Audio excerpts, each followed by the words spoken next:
Hi, this is Ron Janish from andrewscourse.com. Here I'm going to show you how Andrews would determine when to scale into a market, when to add additional buys, and show you how he used the action-reaction technique to help him do that. Okay. Now, what he actually used to find turning points is a certain set of rules that he had that he would share with us at his seminars, and then he would when he got to the end of a move where he believed a turn would come, like let's say down here, he would typically look for 5 alternate closes, and this is in addition to his turning point rules. So he would look for certain things that would come in around where a probable turn was, and he would look for 5 alternate closes. So from here, let's say you have 1, 2, 3, 4, 5 alternate closes, and then he would draw what's called a mini median line. And I'm not going to draw it here, but let's suffice to say that at this point here, on this day here, he would have had his mini median line buy signal triggered, and he would have then used a mini median line in order to determine his stops, because stops are very important, because sometimes there's losing trades and nothing works absolutely perfectly all the time. And so what he would do is he would then look at this, and after he was in, he would draw his action reaction lines. First, he would use the list of action reaction lines, and he would try the different ones. He would try the center lines in the different ones and to see which ones met his criteria. And at the live seminars, he would tell us what exactly his criteria was for knowing which center line to pick. And if you read Roger Babson's book, the whole secret to using center lines, or to using action-reaction methods, is using a proper center line. That's really the trick. So let me show you here, for example. If you take this high here, and this low here. Now, already ahead of time, I've determined that that this would be a good center line, and so I went through that process. So what he would do is he would take the center line, and then he would draw his action-reaction lines, and it would be something like this.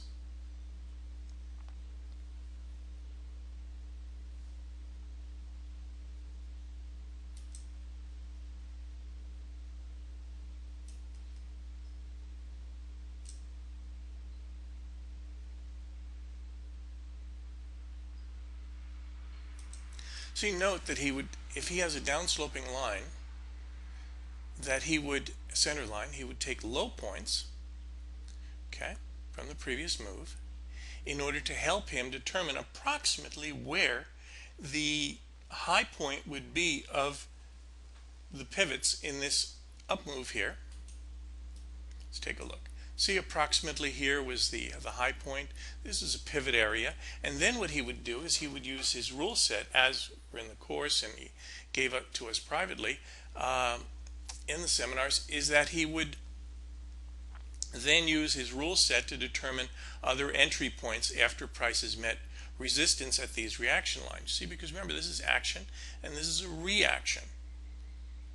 Right?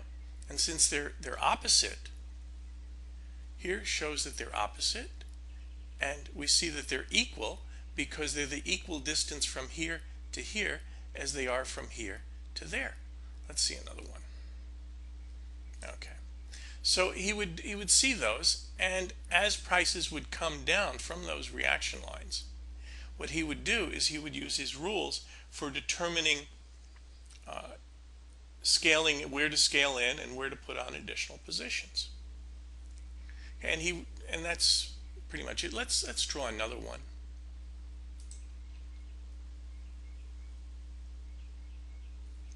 And if you're interested in all those various rules for determining the center line and determining the action reaction lines and determining the what else do you want to know? And determining the turning points and stuff. I have a whole series of videos.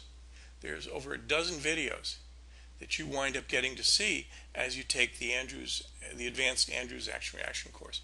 And it covers the Babson techniques and the Andrews techniques and our research on the stuff. And one of the things you'll find is that what we have is somewhat different than what was published in his later work.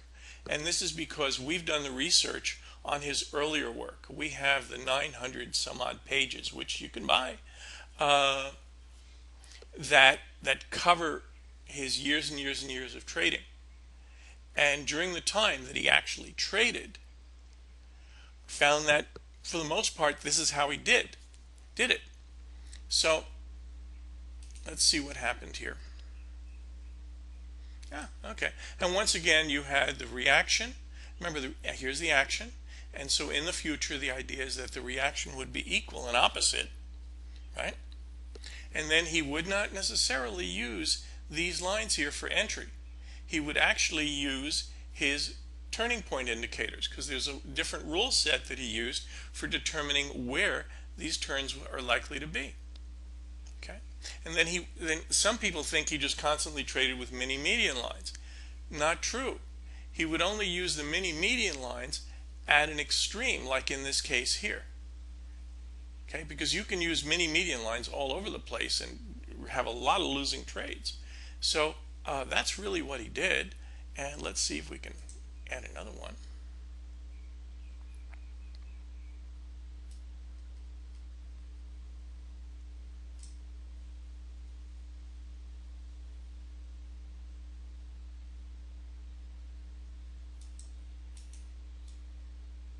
And once again goes through it and back down, boom.